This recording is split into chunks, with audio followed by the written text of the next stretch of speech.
제가 예배를 드리면서 예배가 상당히 빈약하다 하는 걸 제가 느꼈습니다.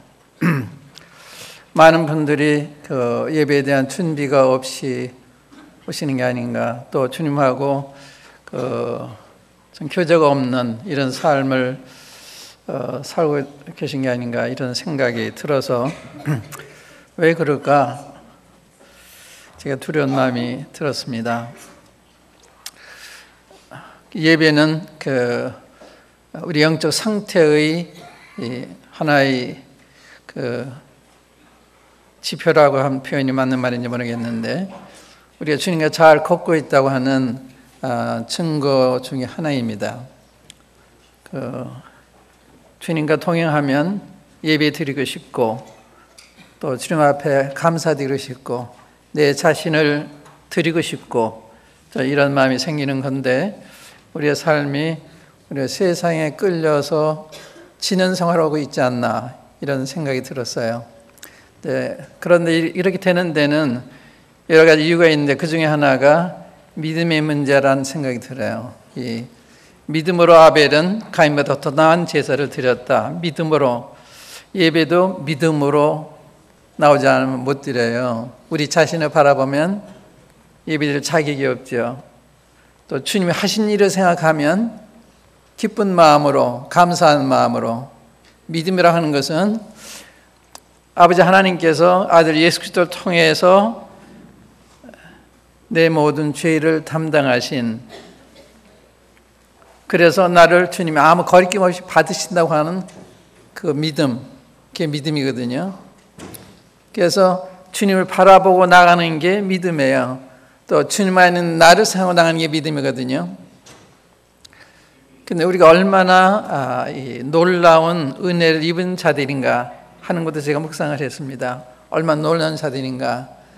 우리는 자꾸 이 주님을 떠나서 나를 보니까 내가 정말 구원받았나? 혹시 주님이 나 쓰시지 않으면 어떡하나? 이제 이런 여러 가지 생각이 왔다 갔다 할 수가 있습니다. 근데 주님의 우리에 대한 사랑은 지식에 넘치는 사랑이라, 이렇게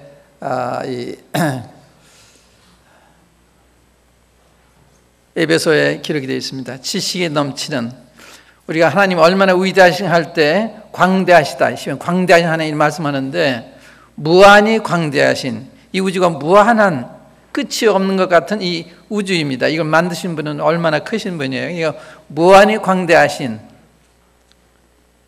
그분 앞에 우리는 아주 작은 존재지요. 나를 나타낼 수 없는 작은 존재지요. 그런데 이런 나를 사랑하셨다. 이런 나를 위해서 자기 아들을 아끼지 아니하게 주셨다. 얼마나 감동스러운 일이에요. 근데 이 주님 말씀을 통해서 주님이 나를 어떻게 생각하느냐는 걸 생각을 하면 감격스러울 수밖에 없습니다. 예레미야 17장 9절에 보면 만물보다 거짓되고 심히 부패한 사람의 마음이라, 이건 안 변하는 것 같아요. 지금 오래돼도 이런 마음은 똑같은 것 같아요. 만물보다 거짓되다 하는 말은 나를 속이는, 이 마음을 속이는 거예요. 그런 점을 생각해 보셔서 우리의 마음이 나를 속이는, 영어에는 deceitful 이렇게 되어 있어요. deceitful, 사기한다. 내 마음을 속이는 거예요. 무엇보다 나를 속이는 것은 내 마음이다. 만물보다 거짓된 것은 마음이다. 이 마음이 상당히 우리 자신을 속이는 거예요. 좋지 않은 걸 좋다고 생각하고, 가치 없는 걸 가치 있다고 생각하고, 이 잘못된 것을 옳은 것처럼 생각하게 만드는 거예요. 우리 마음이 자꾸 우리 마음을 속이는 거예요. 저는 그걸 부인 못하겠어요. 또 심히 부패한 것은 사람의 마음이라, 이걸 주님이 이런 나인 걸 아시면서 사랑하셨잖아요. 이런 나를 사랑하신 거예요. 로마서에 보면 그리스도께서 기약대로 경건치 않은 자를 위하여 죽으셨도다. 그리스도께서 경건한 자를 위해 죽으신 게 아니라 경건치 않은 자를 위해서 죽으셨다. 또 그 다음에 보면 의인은 왜 죽는 자가 쉽지 않고 선인으로 위해 죽는 자가 혹 있거니와 그리스도께서는 하나님께서는 우리가 죄인 되었을 때 그리스도를 주심으로 우리에 대한 자기의 사랑을 확증하셨다. 그러니까 죄인이라고 그랬어요. 경건치 않은 자 죄인. 또 그 다음 구절에 나온 거 보면 우리 원수라고 그랬어요. 그러니까 우리 본성대로 하면 하나님 앞에서 우리는 경건치 않은 자. 경건치 않다는 말 아주 좋지 않은 얘기예요. 더러운 자, 불결한 자, 경건치 않은 자, 또 죄인. 주님은 죄를 차마 못 보시는 그런 분인데 우리가 죄인이라고요.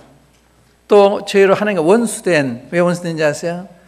주님을 대적하는 마귀를 따라가고 있으니까 하나님을 대적하는 자를 따라가니까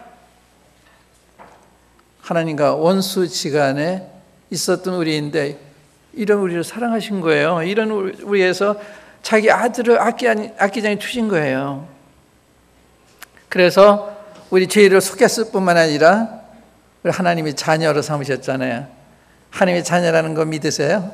하나님이 자녀. 로마서 8절에 보면 자녀이면 후사, 곧 하나님의 후사다. 하나님의 상속자라면, 후사라면 상속자라면 하나님의 상속자. 삼성가의 상속자가 아니라 거의 상속자 때도 부러울 존재인데 하나님의 상속자, 또 그리스도와 함께한 후사다 말했어요. 그리스도와 함께 후사란 말은 그리스도와 함께 영광을 받을 자. 주님이 만약에 왕이 되시면 그 옆에 그 왕의 부인으로서 우리가 있는 거예요. 이건 변치 않는 거예요. 주님의 구속이 영원하고 완전하기 때문에 그게 주님 우리를 받으신 거예요. 그리고 미래를 약속하신 거예요. 그래서 이 사도 바울이 자기가 어려울 때 힘을 얻게 한 것이 내가 장차 받을 영광이 잠시 받는 고난보다 무한히 크다. 그런 얘기예요. 우리 잠시 받는 고난과 장차 받을 영광을 좋게 비교할 수가 없다. 로마 8장 18절에 했잖아요. 장차 받을 영광은 우리의 고난과 좋게 비교할 수 없다. 또 우리의 잠시 받는 환난에 경한 것이 영원한 영광에 중한 것을 이루게 하려 함이니 우리가 돌아보는 것은 보이는 것이 아니요 보이지 않는 것이니 보이는 것은 잠깐이요 보이지 않는 것은 영원하다. 사도 그걸 가지고 마음이 항상 새로운 거예요. 그래서 사도 바울이 자기 의지하면 초라한 분이었죠. 알아주는 사람 없고 죄인 취급당하고 매를 맞고 손가락질을 당하고 세상에 찌개같이 됐다 할 정도로 참 세상에서는 쓰레기 같은 이런 사람으로 취급당했지만 사도 바울은 그런 걸 영광으로 생각한 거예요. 이 고난 때문에 주님 주신 영광을 바라본 것입니다. 고난이라고 하는 것이 이게 낙심의 이유가 아니라 기뻐할 이유가 되는 거죠. 이것 때문에 주님은 우리 영광을 주시는 거니까 이럴지라도 우리 영광을 주실 것이니까. 그래서 우리가 이 죄사함 받았다 이 차원이 아니에요. 하나님의 자녀, 하나님의 자녀. 이거 잘 생각해 보세요. 히브리서 1절 보면 우리 주님한테 내가 오늘날 내 아들을 낳았다. 이 아들이 천사보다 얼마나 높은 것은, 그래서 천사와 주님이 비교할 때 천사는 부리는 종이고 우리 주님은 아들이고 이 아들과 종이 얼마나 다르냐 하면서 주님이 얼마나 높으신 것을 비교할 때 천사들은 아들이라 하신 적이 없는데 우리 주님한테 아들이라 그랬다. 그 아들이라는 칭호를 우리가 받은 거예요. 하나님께로 출생함으로 합법적으로 자녀가 된 거예요. 거듭났으면 하나님이 자녀예요. 하나님께보다 난 것이니까 이건 안 변하는 거예요. 우리 어느 가정에 태어나면 그 부모의 자녀가 되는 것처럼 우리 하나님께 태어나서 하나님의 자녀가 된 거예요. 우리가 자녀가 됐다 생각하는 게 아닙니다. 거듭났기 때문에. 하나님의 성령이 거듭났다는 말은 하나님께로부터 난 자들이다 그랬잖아요. 예수께서 그리스도에서 믿는 자마다 하나님께로 난 자니, 그걸 여러분들이 모르시면 믿음이 상당히 큰 축복을 잃고 있는 거예요. 하나님의 자녀. 그 다음에 우리가 교회라고 그러죠. 우리가 지금 교회라고 있는데 이 지역교회, 교회는 하나입니다. 교회 하나인데 이 교회가 이 땅에 있는 동안에 한 장소에 모일 수가 없기 때문에 지역에서 모였어요. 그냥 똑같은 사람들이 모이는 거예요. 똑같은 사람들이 함께 모일 수 있는 여건이 안 되니까 지역적으로 모이는 거거든요. 교회는 하나예요. 그게 그리스도의 몸이라 그러잖아요. 교회는 그리스도의 몸이다. 이런 무슨 뜻인지 아세요? 그리스도의 몸이란 말이. 교회는 주님과 똑같은 거예요. 주님 뭡니까? 몸하고 머리가 달라요? 같잖아요. 그래서 사울이 주님이 제자들이 핍박할 때 사울아 사울아 내가 왜 나를 핍박하느냐? 제자들 핍박이 주님 핍박이 아닌데 주님이 핍박을 당하셨어요. 왜 나를 핍박하느냐? 다시 말해 주님은 여러분과 저를 주님 자신처럼 여기시는 거예요. 주님 자신이에요. 그게 몸이란 뜻 아니에요. 그걸 안 믿으시니까 혹은 그걸 잘 모르시니까 항상 약한 거예요.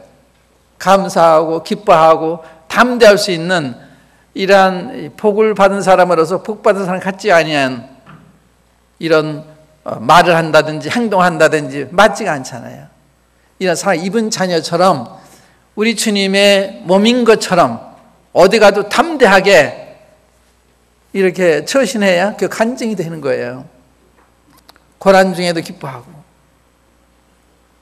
우리 몸이 형편없죠. 우리 몸이 형편없고 우리의 마음은 더 형편없고. 그런데 성경에 보면요, 우리의 몸을, 우리의 낮은 몸을 그의 영광의 몸과 같이 변케 하시리라. 이 우리 몸이요, 이렇게 지금 병도 들고 또 늙어가기도 하고 아프기도 하고. 이 아픈 사람 참 많아요. 아픈 사람 많고 또 마음에 어려움을 겪고 있는 분들도 많이 계세요. 이상하게 사탄이 성도들을 막 어렵게 하는 것 같아요. 가정을 공격하고 개인을 공격하고 이렇게 해서 이 어려움 가운데 있는 마치 우울증 비슷한 이런 상태까지 가는 이름들이 주위에 있어요. 기도해야 돼요. 이 사탄이 이렇게 막 유린하는 거예요. 하나님의 자녀들을 짓밟고. 그래도 우리는 그걸 모르고 있는 거거든요. 사람이 아파할 때, 시험 받을 때 사탄이 시험하는 거예요. 그래서 우리서 기도해야 되고 거기서 해방되도록 우리가 같이 기도해야 되는 거거든요. 그럼 주님 역사하시는 거예요. 우리 기도에 대한 공부를 했는데 우리가 이제 주님 안에서 자라간다는 게 뭐예요? 주님을 체험할수록 성장하는 거예요. 시편 110편 1절에 보면 주께서 내 음성과 간구를 들으심으로 내가 주를 사랑하나이다, 이런 말이 있어요. 주께서 내 음성과 간구를 들으심으로, 자, 기도 응답해 주셨기 때문에 주께서 사랑이 나온 거예요. 그 나는 평생에 기도하겠다 그래요. 기도를 통해서 문제 해결한 사람은 항상 기도로서 문제 해결해야 되지만 기도를 통한 주님의 인도를 받지 못하면 항상 내 생각 가운데 빠지게 돼요. 주님은요, 기도하게 하기 위해서 우리가 어려움도 허락하시는 거예요. 그런 믿음이 자라는 거거든요.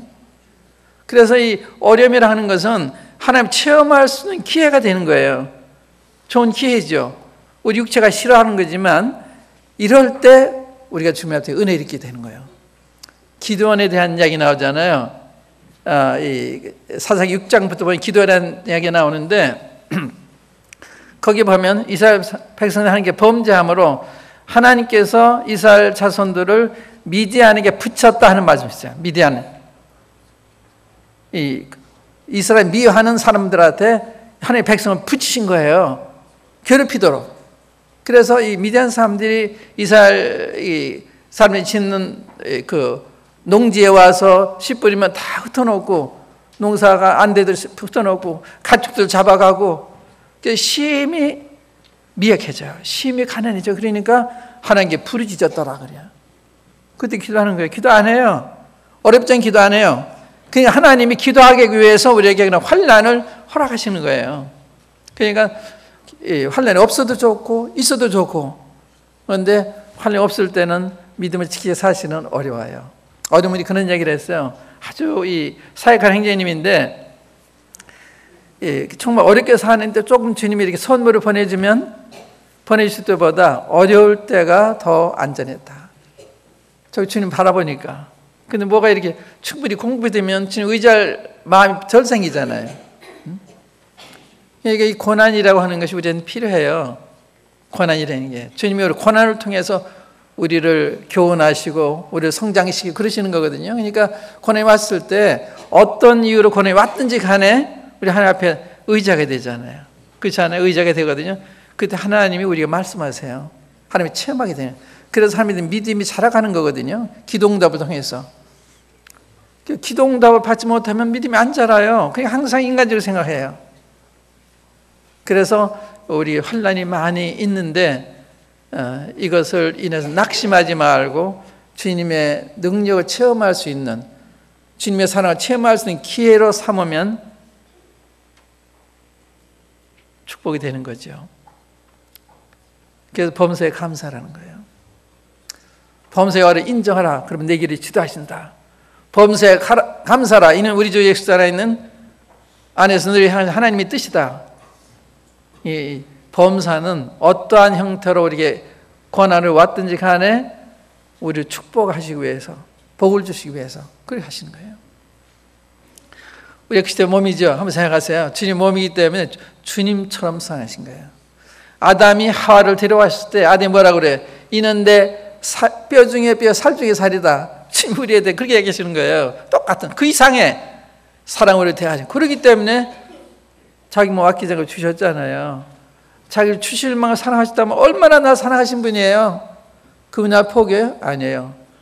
사람의 사랑은 변하기 때문에 헤어지지 않더라도 그저 할 수 없게 사는 경우도 많이 있죠. 부부가 그저 사랑으로 사는 게 아니라 그저 살아가는, 사랑으로 사는 것이 아니라 그러다가 헤어지는 경우도 있습니다.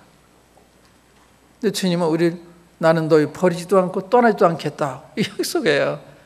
난 결코 널 버리지 않고 떠나지 않는다. 얼마나 놀라운 약속이에요. 우리 조금 전에 주님의 만찬에 참여를 했는데 떡과 포도주, 이 포도주 하시면서 이건 내 피로 세운 새 언약이다. 이것을 행하여 마실 때마다 나를 기념해 달라. 이런 말씀하시거든요. 새 언약이다. 이 새 언약이라는 말은 구약 있잖아요. 구약.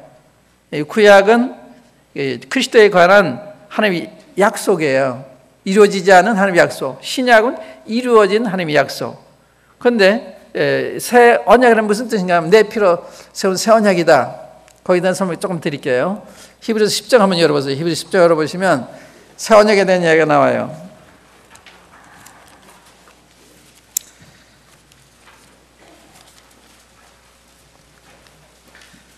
10장 10절 15절 먼저 읽겠습니다. 15절 또한 성령이 우리에게 증거하시되, 히브리서 10장 15절 또한 성령이 우리에게 증거하시되 주께서 가라사대, 하나님 말씀은 성령이 증거한 말씀을 얘기한 거예요. 주께서 가라사대 그날 후로는 저희와 세울 언약이 이것을 하시고 내 법을 저희 마음에 두고 저희 생각에 기록하리라 하신 후에, 이거 무슨 뜻이에요? 성령을 주셔서 성령이 우리의 법이 되는 거예요. 그래서 성령을 주겠다는 것이 새 언약 중에 하나입니다. 그런데 우리 성령 모셨잖아요. 그 다음에 두 번째는 또 저희 죄와 저희 불법을 내가 다시 기억지 아니하리라. 이 약속이에요. 절대로 너희 죄와 불법을 내가 다시 기억지 않겠다. 그걸 생각하고 믿음으로 나와야 되는 거거든요. 그러니까 날 쳐다보면 예배드릴 수 없어요. 주님 바라보면 감동된 예배를 드리게 되죠. 이런 나를 사랑하셨구나. 이런 나를 이렇게 온전히 해주셨구나. 그래서 믿음을 하면 난 완전한 자예요. 거룩한 자예요. 의로운 자예요. 하나님의 자녀예요. 거기 10장 10절 보세요. 10장 10절에 보면 이 뜻을 쫓아 예수 그리스도의 몸을 단번에 들이심으로 말미암아 우리가 거룩함을 얻었다. 이 거룩함을 얻었다는 말씀이 나왔어요. 성도란 말은 거룩한 자, 성별된 자. 이 성경에서 거룩한 말은요, 하나님의 용도로 성배해 놨을 때 그걸 거룩이라고 그래. 그릇도 거룩해. 하나님 위해서 이렇게 성배된 그 그릇이 거룩한 그릇이 되는 거예요.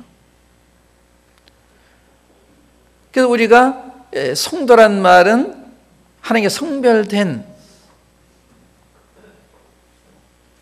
이런 잘한 말씀이거든요. 그러니까 그리스도로 말미암아, 그리스도의 몸으로 말미암아, 그리스도의 몸을 단번에 드심으로 말미암아 우리가 거룩함을 얻었다.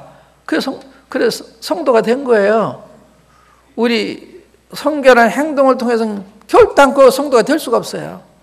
한 사람도. 그런데 주님이 그 몸을 희생하심으로 우리를 하나님이 쓰시기에 합당한 자로, 성별된 자로 만들어 놓으신 거예요. 우리를 하나님 위해서 용도로 만들어 놓으신 거예요. 그러니까 하나님 위해서만 우리가 살아야 되는 거거든요. 세상에서 얼마나 살고 하나님이 얼마나 살고 그런 게 아니에요. 우리 하나님만 위해서 성별된, 우리 결혼하면 그 남편을 위해서만 사는 거 아니에요. 마찬가지예요. 거룩함 얻었다. 근데 14절 보세요. 14절 보시면 저거 한 제물로 거룩하게 된 자들을 여러분 한번 읽어보세요. 영원히 온전케 하셨느니라. 완전히 하셨다는 거예요. 언제까지? 영원히. 과거의 죄로부터만 온전해진 것이 아니라 영원히 온전해진. 놀랍잖아요. 이게 믿음으로, 아 그렇구나, 그때 힘이 생기는 거예요. 그러니까 주님을 바라보지만 날 바라보니까 항상 힘이 없어요. 항상 부족해요. 입을 뗄 수가 없어요. 히브리서에 보면 믿음의 주요 온전케 하신 예수님 바라보자 그러죠. 믿음의 주요 온전케 하신 이인 예수님 바라보자. 예수님 바라보는 게 믿음이에요. 자기 바라보는 것은 불신이에요. 자기 해롭게 하는 거예요. 그래서 어떤 분이 그런 얘기 했어요.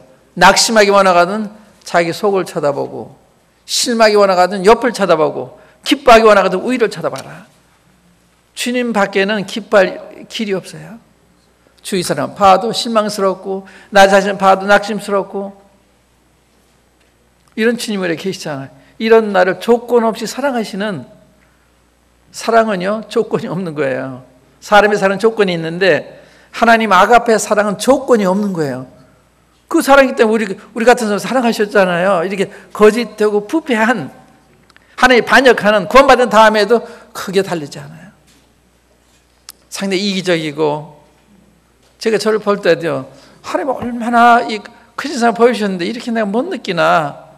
제가요 지난 주일 서산 모임에 가서, 선생님 아주 작은 모임인데 거기 중학생 1, 2학년이나 될까 그런 학생 성도가 몇 사람 앉아있고 어린 몇 사람이고 이제 그런 예배를 드렸는데, 예배 시간에 찬송 257장을 누가 택했어요. 한번 찾아보세요. 찬송 257장.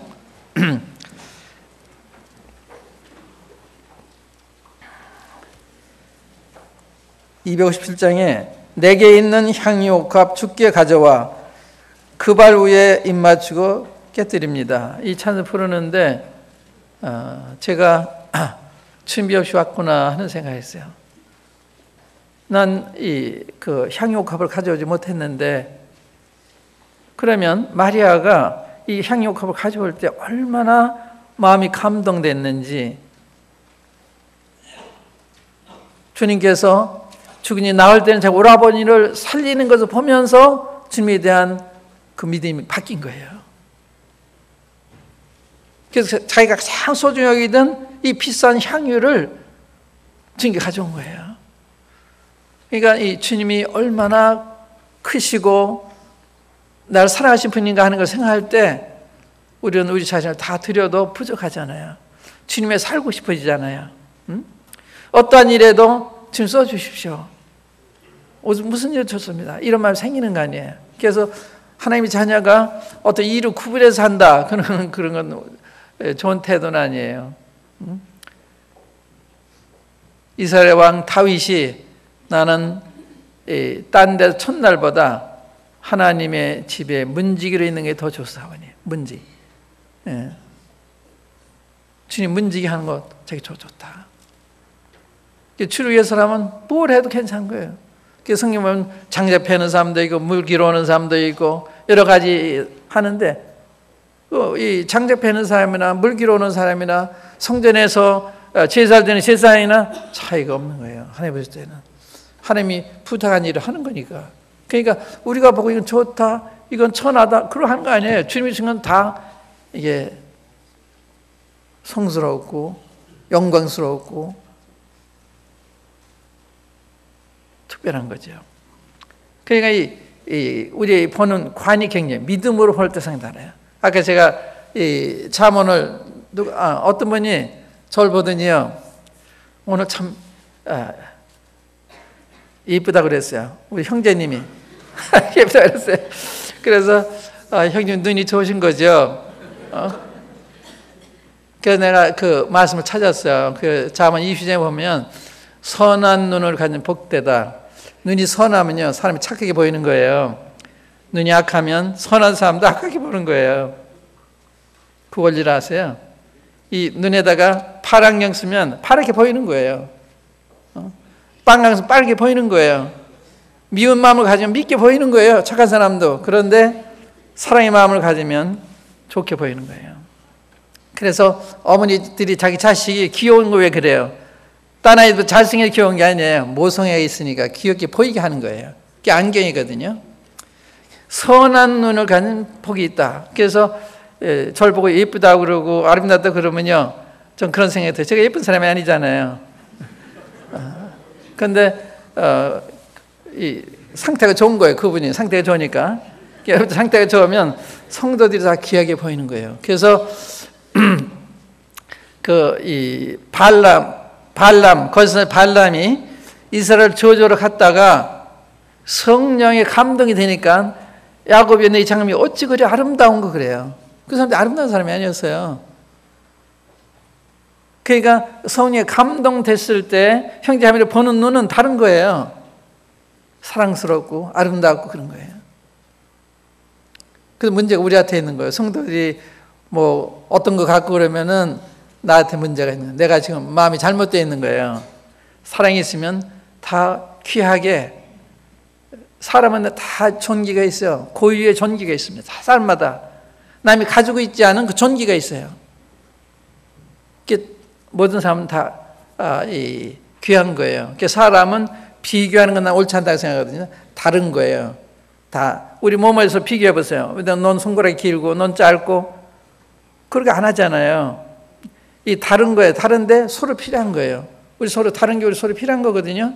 이 다르다는 게 좋은 거예요. 부부 간에도 다른 게 좋은 거예요. 그래야 내 없는 것을 상대방이 보충해 주잖아요. 그래서 이 부부는요, 이 필요한 배우자가 있고 원하는 배우자가 있어요. 원하는 사람이 더 좋을 것 같은데 원하는 사람이 결혼하면 별로 성장이 안 돼요. 10분밖에 안 남았다고요? 지금 난 시작인데 지금. 감사합니다. 우리 은경님은 이렇게 잘 규모를 지키게 하기 위해서 저런 분들이 필요한 거예요. 그래가 우리가 이제 규모를 지키고 그러잖아요. 감사한 거죠. 얘기 잊어버렸네요. 하다가 무슨 얘기했죠? 네, 필요한. 그러니까 원하는 사람은 원하는데 성장이 보완이 안 되니까 서로 맞장구 치면, 예를 들어서 형제와 손, 형제에 대해서 이렇게 조처말 할 때 아내가 그래? 그러면 안 되는 거예요. 주님 말씀을 상기시키면서 그래 우리 기도해야죠. 아마 상태가 안 좋은 모양이죠. 이래서 붙들어줘야 되거든요. 똑같으면 안 되는 거예요. 저는 그런 부부도 봤는데 성장이 안 돼요. 근데 필요한 사람은 서로 안 좋아요. 그런데 보완이 돼요. 보완이. 내 부족한 것을 채워주니까. 그래서 원만한 사람이 되고 성장을 하게 되는 거예요. 주님이 지금 딴 데로 갔는데 우리를 영원히 온전케 하셨다. 그러니까 주님이 보실 때는 우리 거룩한 자, 영원히 완전한 자로 보시는 거예요. 영원히 완전한 자로. 제가 15분만 더 실례할까요? 제가 이야기 동의를 얻어가지고 해야죠. 한 15분 더 해도 돼요? 정시에서 15분, 여기 20분 남는 거예요. 제가 10분 더 하겠습니다. 시간 끝내는 거 중요하지만 이야기를 또 들으시는 것도 필요한 거죠. 그 다음에 이제 우리 몸이, 이제 우리가 이제 그리스도 몸이라 그랬죠. 또 하나님이 성전이에요. 하나님 성전. 하나님이 우리 가운데 거하시기를 선택하신 거예요. 우리 하나님이 거하시는 처소로 삼으셨어요. 이 고린도 교회에 대해서 너희가 하나님의 성전인 것과 하나님의 성전 너희 안에 거하신 줄 알지 못하느냐 그러잖아요. 하나님의 성전이에요, 우리가요. 놀라운 거예요. 하나님 우리 가운데 거하시는 거예요. 그래서 어느 몸에 가든지 이 교회 안에 성령 역사하시는 안에 나 항상 그 주목해요. 우리 가운데도 마찬가지고. 하나님의 교회는 하나님의 성령이 역사하시는 곳이에요. 우리 간 내주하실 뿐만 아니라 우리 가운데 역사하세요. 두루 역사하십니다. 그걸 잘 보셔야 돼요. 이 서울 북부교회 안에서 성령 역사하시나 안 하시나 항상 주목하셔야 돼요. 그것을 지적하셔야 돼요. 하나님의 임재가 느껴지지 않는다. 뭔가 이 육신이 작용하는 것 같다. 그 얘기하셔야 돼요. 그리고 기도하고 우리 살피게 되고 이렇게 되는 거 아니겠어요? 이 하나님의 성령이 역사하는 곳.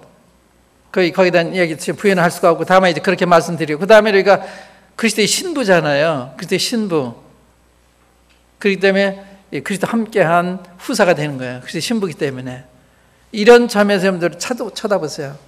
그건 감격스럽고 자랑스럽고 담대하고 부자한 것이 없고. 그런데 자꾸 자기를 쳐다보면 예배 드릴 수가 없어요. 그래서 사탄은 우리 밤낮 송사하는 자다, 참사하는 자다.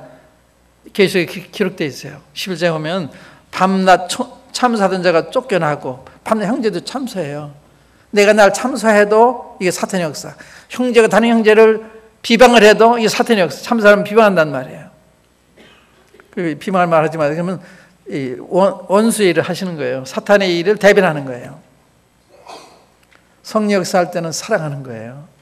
형제들 좋은 말을 하는 거예요. 그게 성령 역사거든요.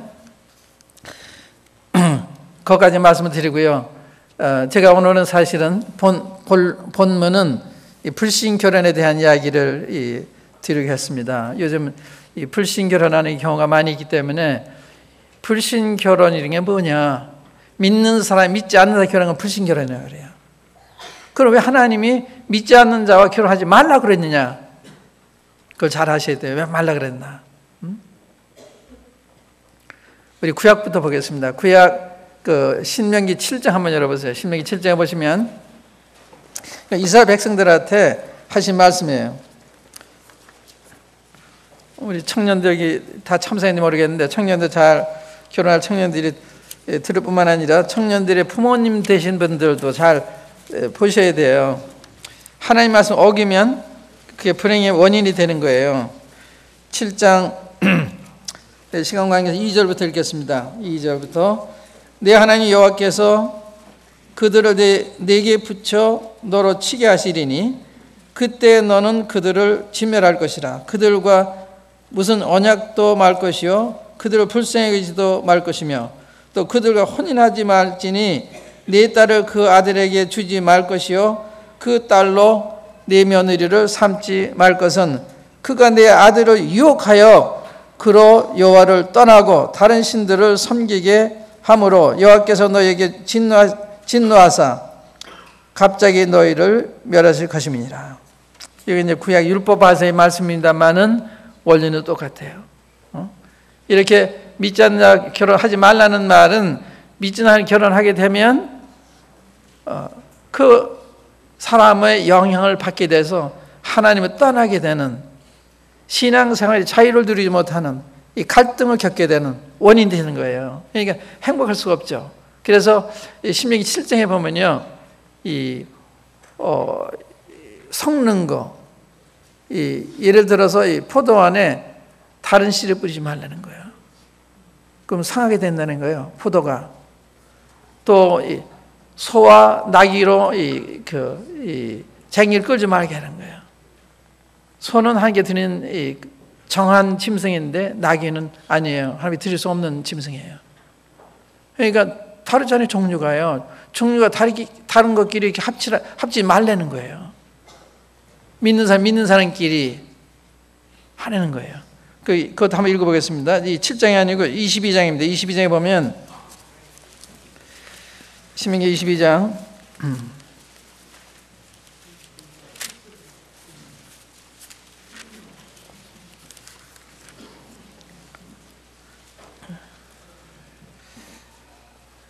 9절 말씀. 내 포도원에 두 종자를 섞어 뿌리지 말라. 그리하면 네가 뿌린 씨의 열매와 포도원의 소산이 다 빼앗김이 될까 하노라. 너는 소와 나귀를 결의하여 갈지 말며, 밭을 갈지 말라는 말씀이죠. 양털과 배실로 섞어 짠 것을 입지 말지니라. 이 섞는 거 싫어하시는 거야. 하나님은 우리를 불러내셨잖아요. 아브라함을 갈대에서 불러내셔서 하나님이 뜻을 이루기 위해서 하나님 지시하는 곳으로 가신 거예요. 또 우리 주님이 요한복음 10장에 보면 양들 불러내어 따라오고 계셨다. 불러내시는 거예요. 믿지 않는 사람들 가운데서. 왜냐하면 하나님 그걸 싫어하세요. 두 번째는 우리가 하나님을 떠날 위험이 있어요. 세 번째는 우리가 불행해지니까 믿지 않는 교회라면 타협을 하든지 핍박을 받든지 갈등 속에서 살게 되거든요. 두 사람의 가치관이 다르니까. 그래서 믿지 않는 사람 결혼하지 말라는 거예요.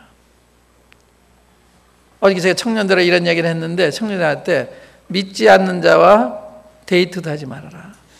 믿지 않는 자와 데이트 신청하면 죄송합니다. 뭘 해야지? 내가 이 사람을 주님께 인도할 거라 생각하면 벌써 주님 말씀을 떠나는 거예요. 나를 위험한 환경에 집어넣는 거예요. 이 청리설 교제하다 보면 정이 끌리게 되는 거예요. 그래서 믿지 않는 사람을 교제하게 되면 믿지 않는 사람의 관심은 믿는 데 관심이 있지 않아요. 이 배우자 될 사람에 대한 관심이 있는 거죠. 그러니까 전도를 해도 안 들어와요. 그래서 그럴 경우에는 딱 거절하는 거, 양일코 하는 거. 그래서 안 만나는 거예요. 저기 우리 모임의 장로회부동 행님의 따님이 그 믿지 않는 자와 그 교제를 해서 교회 데려와서 구원받았다고 상담을 하는데요. 구원받지 않았어요. 그래서 그 자매한테 제가 그랬어요. 자매, 그분한테 난 성경 믿지 않는 자와 뭐 같이 하지 말라고 그래서 제가 더 이상 기도 못 하겠습니다 하고 끊어라. 그때 충격을 받았어요. 그래가지고 그분이 구원받았어요. 그래 결혼하게 됐는데 그래서 내가 자꾸 인도하려 데리고 다니면 안 되는 거예요. 끌리는 거예요. 그래서 믿지 않는 자와는 교제도 안 하는 거예요. 그 미워하란 말이 아니고 이게 내가 나를 보호하기 위해서 저 주님의 뜻을 순종하기 위해서 주님의 말씀을 불순종하고 형통하지 않아야 행복할 수가 없어요. 어떤 말씀을 위반하든지 행복할 수가 없어요. 그걸 확실히 아세요. 주님 말씀 어기고 형통한 길이 없다. 주님 말씀 어기고 잘 되려 바라면 그건 아니에요. 그거 속는 거예요. 사탄에 속는 거예요. 자기 마음이 나를 속이는 거예요. 잘 되는 법이 없습니다. 주의 말씀 없으면 잘 될 수가 없어요. 우리 이제 구약에 보면 솔로몬이 나오죠. 솔로몬 얼마나 훌륭한 분이에요. 하나님의 특별한 사랑을 입은 분인데 그분이 바로의 딸을 취하잖아요. 그런데 하나님이 사랑하셨어요. 참 기이한 현상인데 이방인의 결혼하면 안 되는 걸 아는데도 바로의 딸을 취했는데 지금 사랑하셨어요. 근데 나중에 모압 여인 암몬 여인도 또 후궁으로 빈궁으로 이렇게 취해서 그가 늙었을 때 약해졌을 때 이 빈궁들이 후궁들이 자기 나라 신을 섬기도록 했어요. 그래서 우상을 섬겨요. 솔로몬이요. 그러나 예루살렘의 이 우상을 위한 신전도 건축해요. 이 훌륭한 왕이. 그분이 잠언도 쓰셨죠. 그분이 전도도 쓰셨죠. 그분만이 죄 있는 사람이 없어요. 그런데 나 과거에 그분에 대한 그걸 읽으면서요. 내가 두려운 생각이 들었어요. 솔로몬도 우상을 섬겼는데 나도 우상 섬기는 죄에 빠질 수 있겠구나. 그래서 나는 그럴 리가 없어. 그러면 안 되는 거예요. 어느 왕이 운엿을 뽑는데 한 사람한테 다리를 건너는 다리에 이 물하고 사이에서 얼마나 떨어지고 운전할 수가 있냐. 한 사람이 저는 3m 떨어져야 됩니다. 저는 1m 떨어져 할 수가 있습니다. 나는 4m 떨어져야 됩니다. 어떤 사람을 썼겠어요? 왕이 어떤 사람을 운엿을 뽑았겠어요? 네? 멀리 안전하게 운전하는 사람은 4m 떨어져서 나무 잘 타는 사람이 남에 떨어진다 그러잖아요.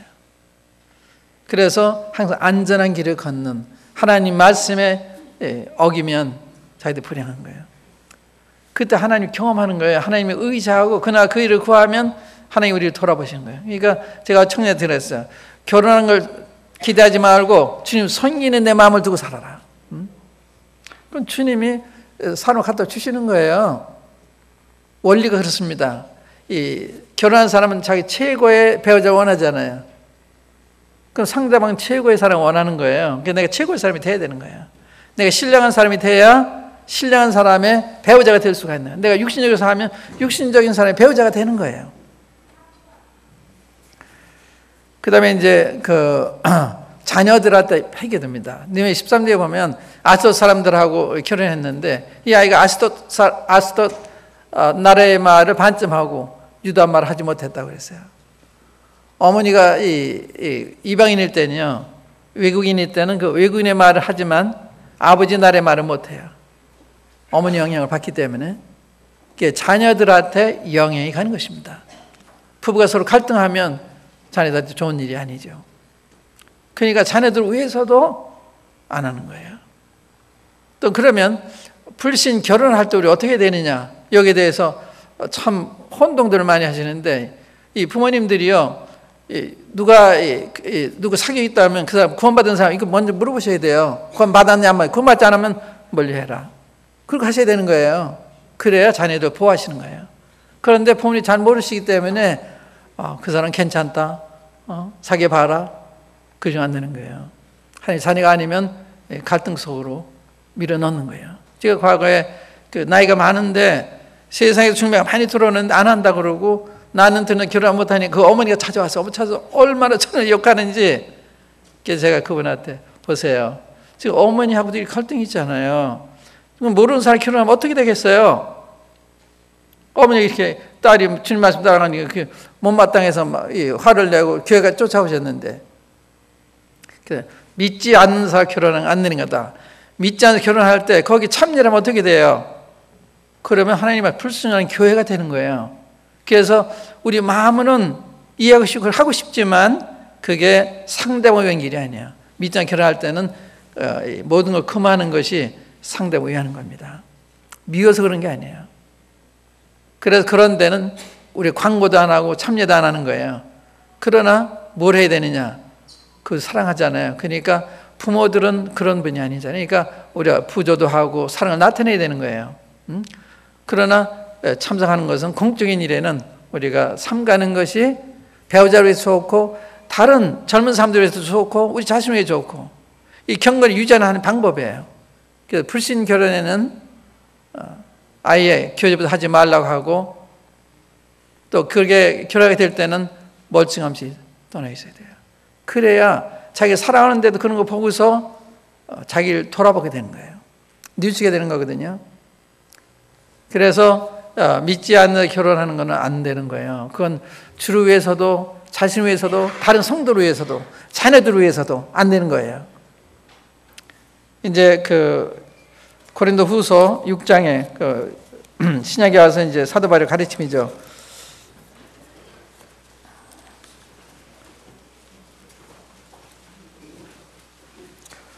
고린도서 읽기 전에 느헤미야서 에스라서 9장 읽겠습니다. 에스라서 9장, 구약성 에스라서 9장. 거기에 에스라가 바벨론에 올라온 성전 재건한 사람들이 이방 결혼한 것을 듣고서는 굉장히 마음 아파하고 두려워하는 이런 장면이 나옵니다. 에스라서는 역대하 다음에 나오죠.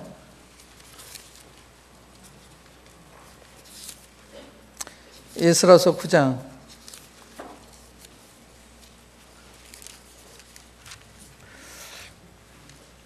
1절부터 몇 절 읽겠습니다.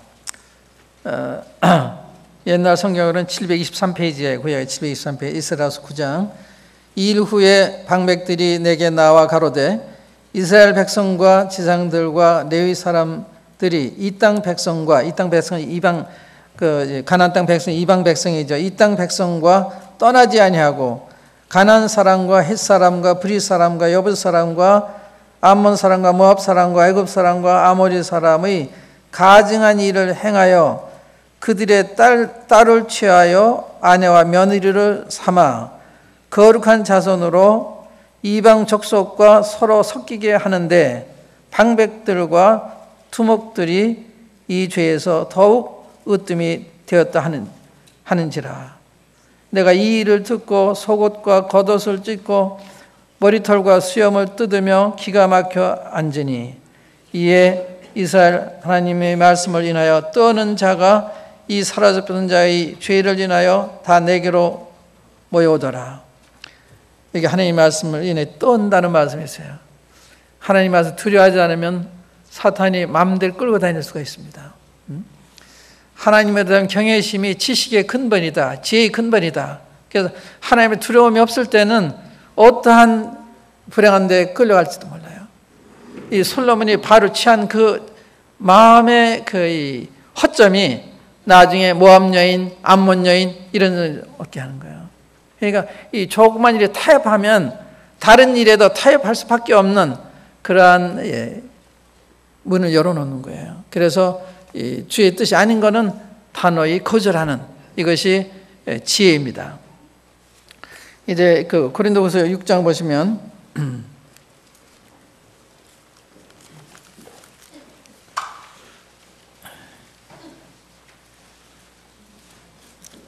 14절부터 너희는 믿지 않는 자와 멍에를 같이 하지 말라. 의와 불법이 어찌 함께하며 아까 소와 나귀가 겨자하여 밭 가는 것처럼 의와 불법이 어찌 함께하며 빛과 어둠이 어찌 사귀며 그리스도와 벨리알이 어찌 조화, 벨리알은 사단 마귀가 그런 거예요. 그리스도와 벨리알이 어찌 조화되며 믿는 자 믿지 않는 자가 어찌 상관하며 하나님의 성전과 우상이 어찌 일치가 되려. 이건 하나님 성전에다 우상을 가져오는 것도 같은 거예요. 안 되는 거잖아요. 이건 아주 불합리한 모순된 그런 거다 이거죠. 우리가 살아계신 하나님의 성전이라 이와 같이 하나님께서 가르사되 내가 저희 가운데 거하며 두루 행하여 나는 저희 하나님이 되고 저희는 나의 백성이 되리라 하셨느니라. 그러므로 주께서 말씀하시기를 너희는 저희 중에서 나와서 따로 있고 부정한 것을 만지지 말라. 내가 너희를 영접하여 너희에게 아버지가 되고 너희는 내게 자녀가 되리라. 전능하신 주의 말씀이라 하셨느니라. 이게 좋은 말씀은 이 밑장 결혼은 아주 모순 중에 모순이다. 그런 말씀 하신 거고요. 하나님의 성전 우상하고 일이 합하는 거니까 안 되는 거죠. 그거는. 그런데 여기서 나오려는 거예요. 나오려는 거예요. 그러면 하나님이 나를 영접해 주는 거예요. 그래서 나는 너희 하나님의 너는 나의 자녀가 된다. 그때 하나님이 우리를 귀하게 보셔서 우리에게를 평탄케 형통케 하시는 거예요. 그래서 이 참는 거는요, 기다리는 끝까지 기다리는 거예요. 죽을지언정 기다리는 거예요.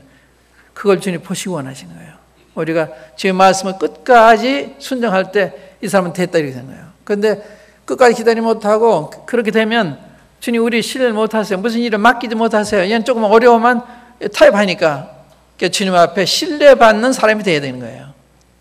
그래서 주의 말씀이 없이는 움직이지 않는 사람이다. 이런 사람으로 인정을 받아야 주님이 쓰시는 거예요. 우리 축복하시는 거예요.